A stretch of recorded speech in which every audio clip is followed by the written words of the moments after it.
Improvisation! What is improv? You guys probably know what improv is, but this is probably like the ultimate goal for this book. It pretty much is, actually. If anyone can improvise, if your students are able to do that, I feel like that's the biggest gift you can give them. If you've got it. If you can improvise, you're good. There are definitely prerequisites to getting to this page. This, I feel, is the hardest to do.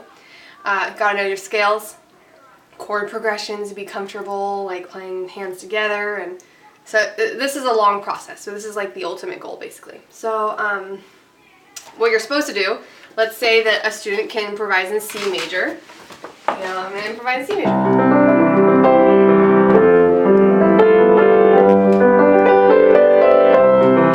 C major is pretty easy. Then they get to color that little guy, right? If you can improvise in E flat major.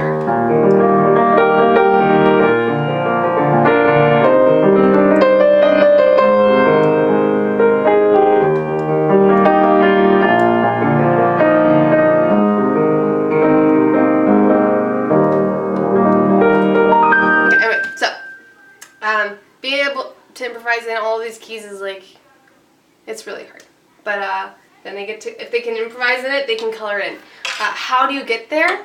I've got a couple tricks. So one, make sure you work on chord progression pages.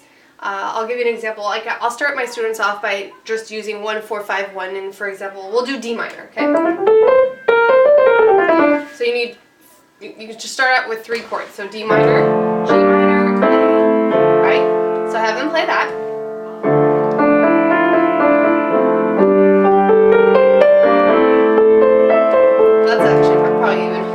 Maybe you do octaves, you know, you do octave.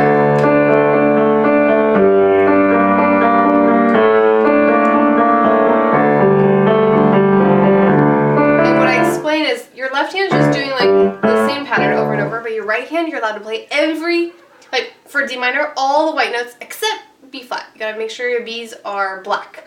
Otherwise it sounds weird, you know, you're going, it sounds so weird, bad. So I have 2 types of improv styles. So I call it like the teacher improv, and then just, you know, the student improv, we call it that. So student improv is where they're able to do both hands, your left hand and the right hand melody, right? The teacher improv is also 2 hands, but it might be easier to start off teaching them the teacher improv. So for example, what that means is both hands are always copying each other. If your left hand is doing something with the D chord or D octave, your right hand's also doing that. So, and it's meant, so the reason why I also call it teacher improv is because when I'm trying to teach kids to improvise, I'll do my teacher improv on the bottom, and they're allowed to just create a melody. So that makes them comfortable with the notes that they're supposed to play. So let's say I'm in D minor. I obviously can't, I don't have 3 hands, but I go like this.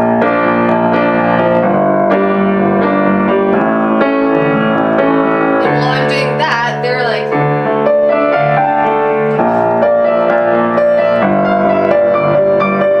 and I'm like, just play any note in D minor, right?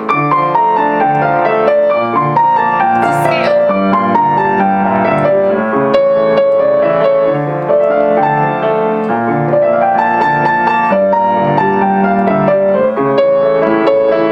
Okay, so I'm getting all fancy, but so there's so many ways to help them get there.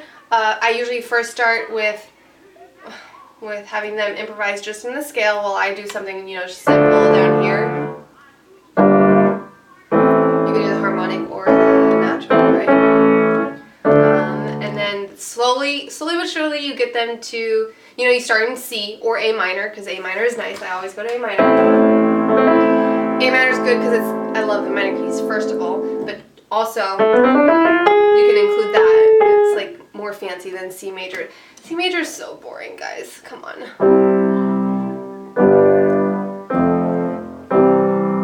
Really? No.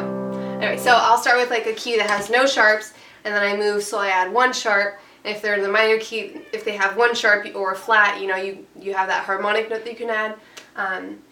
So it's a long process, you know, you just start with an easy key and keep going with your chord progressions, and slowly but surely they'll be able to improvise. I've had kids that I'll have them start improvising in C, and I'm like, okay, start shifting G. That means you're getting more of a da da da da feel. You're always coming back to G, right?